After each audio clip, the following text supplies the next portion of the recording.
Hi, welcome back to The Basement. I'm Steve Lewis. Today we continue with our look at U.S. pop culture in 1986.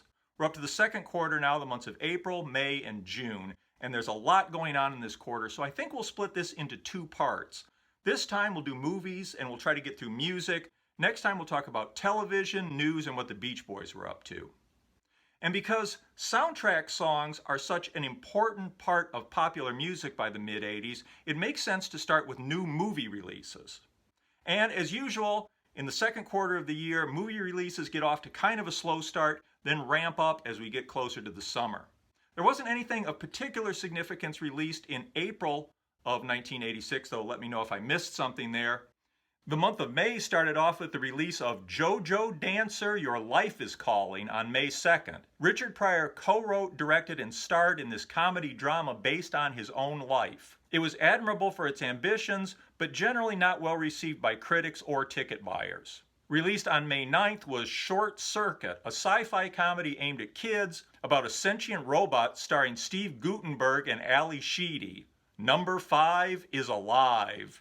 The summer blockbuster season really got started on May 16th with the release of Top Gun. Tom Cruise in an action-packed drama about young pilots in the U.S. Navy's elite fighter weapons school. It'll be the hit of the summer and the biggest movie of the year. It'll also do wonders for recruiting, with the U.S. Navy reporting a 500% increase in recruitment next year. And if anybody was still wearing those red leather Thriller jackets, it was time to throw them away and get in on the hottest new trend, brown leather bomber jackets. Of course, the sales of Ray-Ban sunglasses weren't hurting either after the movie's release. On June 11th, we got Ferris Bueller's Day Off. Coming right on the heels of Pretty in Pink, which he wrote, John Hughes wrote and directed this film about a high school student skipping school. It starred Matthew Broderick as Bueller. It'll be a hit. Doing even better than a film about a teenager skipping school is this film about Rodney Dangerfield going back to school. It was released on June 13th and will become one of the top grossing movies of the year. On June 18th, we got Legal Eagles, a comedy starring Robert Redford, Deborah Winger, and Daryl Hannah. And on June 20th, Daniel and Mr. Miyagi return in The Karate Kid Part 2. It'll end up as the second highest grossing movie of the year. Released on June 26th was About Last Night, a romantic comedy drama starring Rob Lowe and Demi Moore, who had also starred in last year's St. Elmo's Fire. Released on June 27th was Labyrinth, combining the talents of Jim Henson, George Lucas, and David Bowie. It seems better liked today than it was at the time. At the very least, it's unique. Also released on that day was Running Scared, a buddy cop comedy starring Gregory Hines, recently of White Knights, and fresh from his run as a cast member on Saturday Night Live, Billy Crystal. Also released that day and much more well received was Ruthless People, starring Bette Midler and Danny DeVito. It was also arguably one of the first in a trend toward meaner comedies. A trend toward a more vicious style of comedy will continue to grow through the 90s, which will make the unexpectedly sweet moments in Judd Apatow comedies of the early 2000s all the funnier. In any case, Ruthless People will be one of the biggest box office hits of 1986.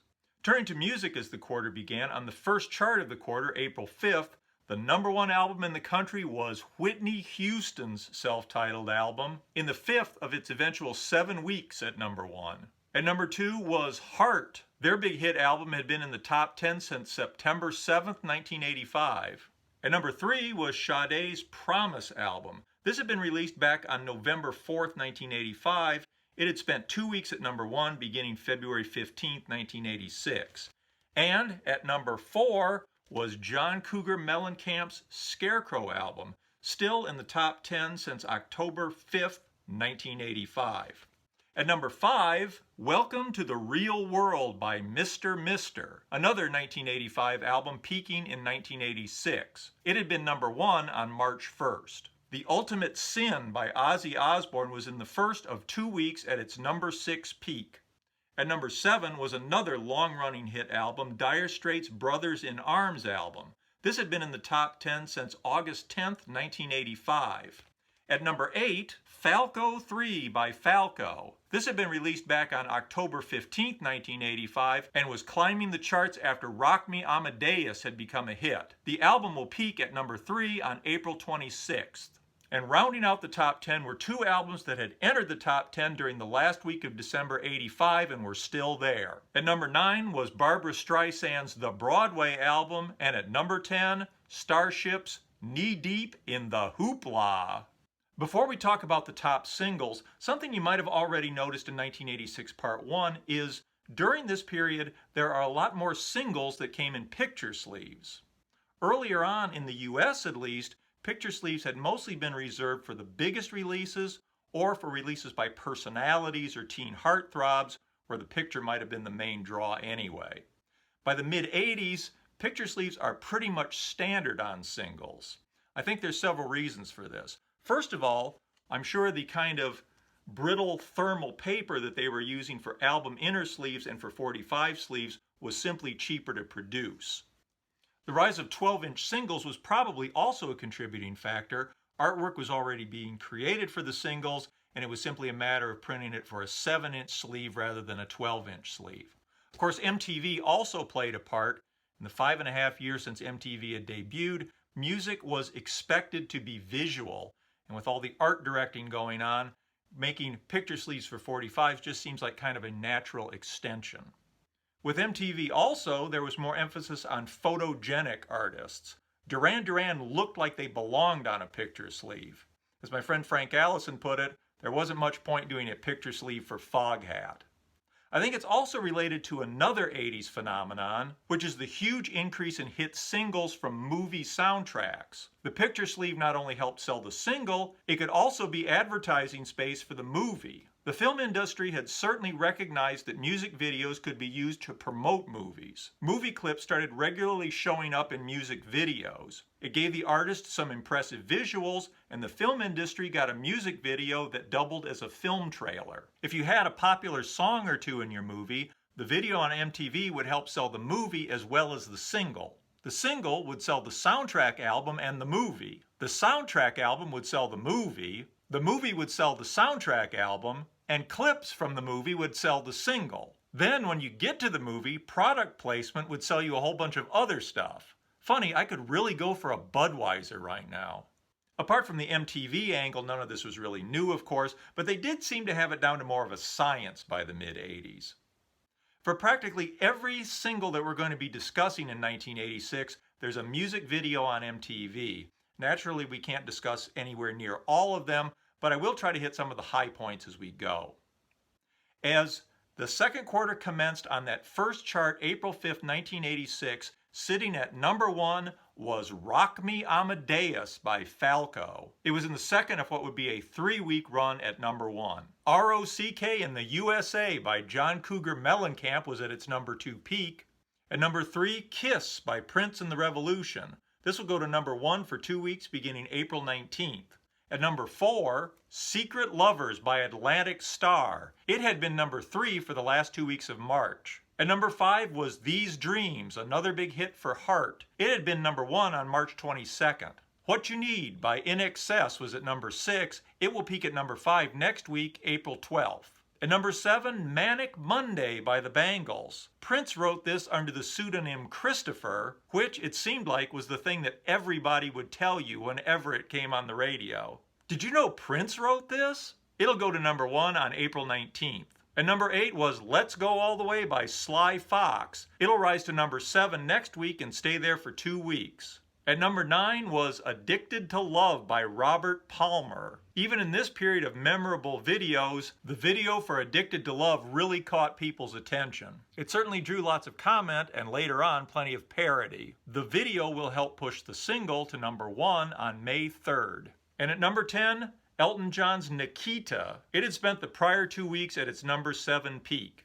Top 10 singles that will come and go in the second quarter included Tender Love by Force MDs from the movie Crush Groove. It'll reach number 10 for 2 weeks beginning April 12th. Harlem Shuffle by the Rolling Stones will peak at number 5 on May 3rd. The Pet Shop Boys' debut single West End Girls will hit US number 1 on May 10th. Your Love by The Outfield will peak at number 6 for 2 weeks beginning May 10th.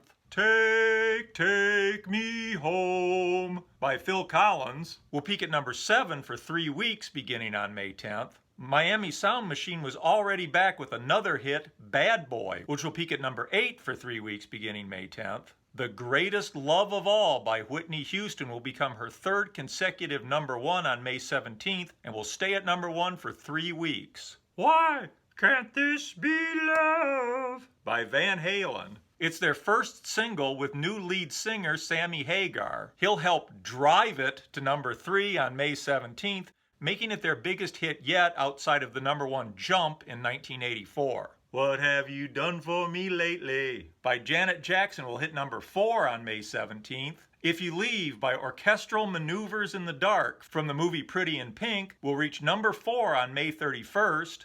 Something About You by Level 42 will peak at number 7 for 2 weeks beginning May 31st. Is It Love by Mr. Mister will hit number 8 on May 31st. And Be Good to Yourself by Journey will hit number 9 on May 31st. Madonna's Live to Tell will hit number 1 on June 7th. And there's another big hit already from Mike and the Mechanics. All I Need Is a Miracle will hit number 5 on June 7th. I Can't Wait by New Shoes will hit number 3 on June 14th. Though it was from the new Wham album, the single A Different Corner was credited to George Michael, who, it had been announced, would soon be starting a solo career. The single will spend 3 weeks at number 7 beginning June 14th. And Heart's single Nothing at All will make number 10 on June 21st. Moving on to albums, there were a couple of 1985 albums that were really starting to move up the chart in the second quarter of 1986.